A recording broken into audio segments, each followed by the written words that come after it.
LinkedIn profile open பண்ணிக்கோங்க. அதில் view profile போயிட்டு அதில் ஆட் ப்ரொஃபைல் செக்ஷன் இருக்கும், அதை கிளிக் பண்ணுங்கள். அதில் ரெக்கமெண்டட் ஆப்ஷன் இருக்கும், அதை எனேபிள் பண்ணுங்கள்.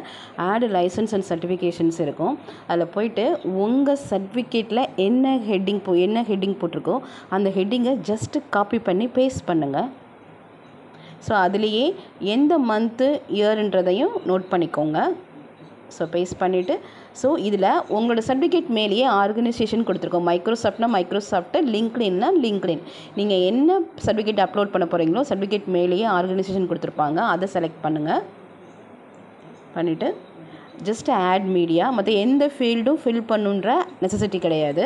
ஆட் மீடியா போயிட்டு நீங்கள் எந்த லொக்கேஷனில் டவுன்லோட் பண்ணி வச்சுருக்கீங்களோ அதை ஜஸ்ட்டு செலக்ட் பண்ணி அப்ளை, சேவ், மற்ற எல்லாம் ஸ்கிப்பு கொடுத்துட்டு ஜஸ்ட்டு அப்லோட் பண்ணிங்கன்னா உங்களோட ப்ரொஃபைல் இருக்கும்.